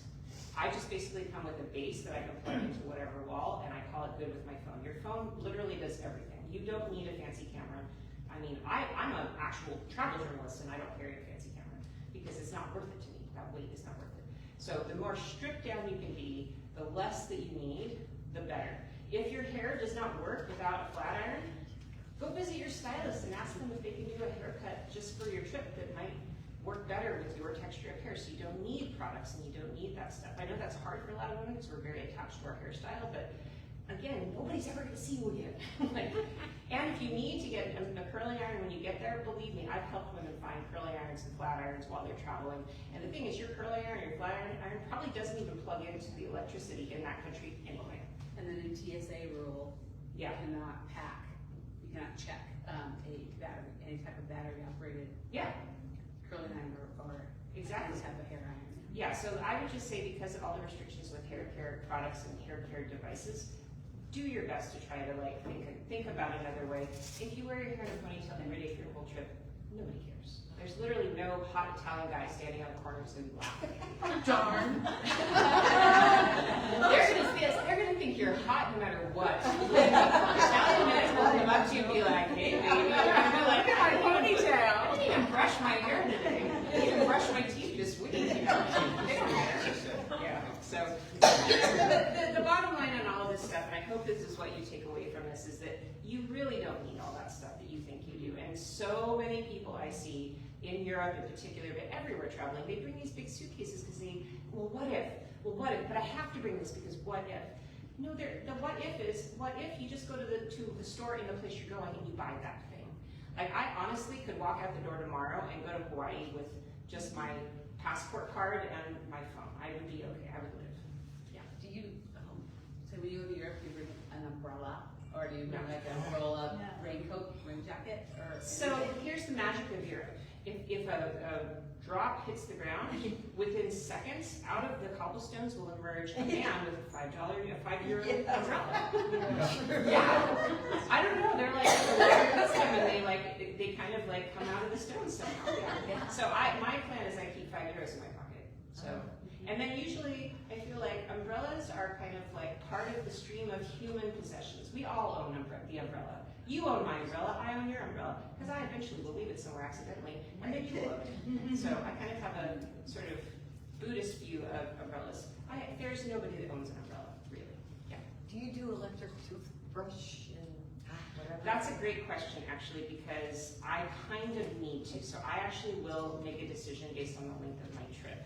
I really do, for my own particular dental needs, need to have a Sonicare with me. However, Sonicare has come up with a really nice portable one that is super, super compact and easy. They have one that has batteries and they have one that you can plug in with a USB. One USB charge will last you a month easily. So that you can get those at Target or at wherever, and they're really, really good. It's not as good as your one at home. So if you need the one from at home, you should bring it. But I always try to get away with the little one from, Amazon sells them too. So it's a Sonicare, but it's a travel version. And it weighs like a quarter of what the big one does. The batteries last forever. They do. Yeah, they last forever. So those are really, really good. Yeah. Any other questions? Yes. Yes. What do you do if you're gonna be gone for 6 weeks like we will be? What do you do? I already know what you're going to do. I tell them what you're going to do. One is going to do what I would do, which is I would pack very minimally, but bring an overflow bag and buy a few things while I'm there. Buy a bunch of linen there. Buy some fun stuff, because depending on the country you're going to, like for example, Thailand, I feel like I'm never going to bring anything other than the clothes on my back from here on out, because you can get clothes made, but also the clothes that they sell at the markets are so cute and fun. Bring less than you need, and that gives you the opportunity to buy something as a souvenir. And I love the clothes I bought as souvenirs on trips. So that's another thing to think about. What can I take out of this bag that would be fun to replace with something in the destination I'm going? Like we're going to Hawaii, and I'm definitely going to forget to pack his linen shirts, because I definitely want to take him to buy one of those cool Hawaiian kind of linen shirts. I didn't accidentally forget to help you pack that, because it's just more fun, right? It's more fun to buy something. So yeah, absolutely, I know what you're going to do. You're going to bring your capsule wardrobe, and then you're going to accent it with cool things you buy along the way. And I think that's a really good idea. Yeah. Any other questions? Yeah. You have talked recently about the GEAR travel insurance. Yes. I could not get a phone number. I wanted to speak with a person. Yes. Good. That's Do you have a number? That is a very good question, and he would be the person to talk to about that, and we will get you a phone number, yes. Because I know that there were a lot of questions about that, so we're gonna get that stuff clarified, and I will for sure have that onto my Facebook page and my website, just so people can have more of their questions answered. Okay. Yeah, so this is just a travel insurance program that we have found because of some disasters we've had on tours, that we wanna find people more comprehensive emergency response than travel insurance offers. Is that the latest one you talked about? Yeah, it's the one that we interviewed them last week, yeah. Last week, Gear. Gear, it's called Gear, yeah, and it's an annual subscription, so it's not Yeah. insurance, but it's like an emergency response subscription where you pay a flat fee for the year, no matter how many trips you take, but it's only good outside of the US. So since it is kind of expensive, it's only really good for people that are taking probably 2 to 3 or more international trips, or you're gonna be gone for 6 or 8 weeks. That makes a lot of sense, and it's kind of a thing where, like, if you have a problem, you just hit the button, and you get somebody who will send a car for you, or send somebody to the hospital to help you, or whatever, and they'll pay for all your medical expenses. Do you know whether the year time starts when you buy it, or is it January 1? No, it's when you buy it, and you can buy it even on the plane. If you get on the plane and you decide, oh, I forgot to do that, you can email them on the plane, and they'll start the membership that minute, as soon as they get the email. And Hawaii would not be considered, that's in the US, yes. Yeah. So you've mentioned a little bit about this, and I haven't gone on your fabulous tours. I'm sure people who have know this, but so let's talk materials. So you Yeah. talked a lot about weight, and of course there's a core of inflation. Some Yeah. things are heavier, but you've mentioned wool for winter, the really thin Yeah. wool, right? Silk, and then silk. I totally agree with you about the silk. I don't like synthetics. No, there you Are go. there other things that you like bamboo? Like what are things that other materials that you feel like wash? Because I'm thinking wash and dry quick. Yeah. If you're moving around a lot, and then it is the weight and wear, like how they wear and then the weight. I 100% agree on synthetics, particularly for pants. I don't think that's good for your nether region health, right? So I am a big fan of the wool, especially that really finely knitted wool. I really like anything that has like tencel. Okay. Like any of the tree fiber stuff I think is really good. Bamboo is really good. Cotton is fine. I think it just depends. Like especially if you're thinking more summery stuff, I like cotton batiste or something like that. The really super thin cotton works really well. So there's a lot of fabrics like that. I would say any natural fibers for the most part are good as long as they're really super fine, you know, and thin. The things I don't like, I mean, I do wear things with spandex. Obviously, I'm wearing spandex right now, so those are things you can't really get away from. But I try hard not to particularly use pants that are 100% plasticky kind of products, just because if you're going anywhere hot, that breathability factor is a problem. Do you have a trick for drying your wet clothes in the hotel room? Well, I don't know if I'd say trick, but I would say first thing is don't ever take them out of your hotel bathroom, because the hotels freak out if you bring them into the guest rooms or if you put them on the balcony. They don't like that at all. I would put them on the balcony only if there's furniture on the balcony, right? If there's furniture where they can't see it, because I've been yelled at by hotel owners with my guests stringing things out over the balcony so the entire city sees their underpants. So I would say if you have a balcony with chairs and you can kind of hide it, do that. As far as a trick, the best trick for drying stuff is get your towel, put your wet laundry on there, roll it up like a sausage, and then step on it like that. And your weight kind of bouncing on that will get a lot of the moisture out of your clothes, particularly things that are heavier. My mother, I mean, back in 1995 when she came and lived with me in Rome, she taught us all, because we were a bunch of dumb students who had only a washing machine but no dryer in Rome. She's like, you know you have a radiator, right? And we're like, what's a radiator? I've never seen a radiator before. Yeah, so my mom just turned on the radiator and draped all of our clothes over the radiator.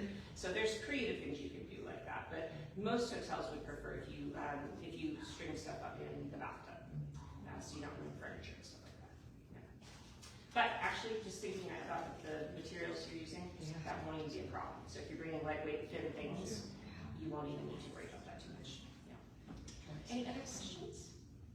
Well, this has been so fun. Thank you for all the great questions. I really appreciate it today, and I hope that you go home and you take at least a few things from this talk that will help you travel lighter and better and more smart. If you are interested in traveling with me and with my 15 instructor guides that we go all over the world, I think we're the best in the business. I'm pretty sure we are.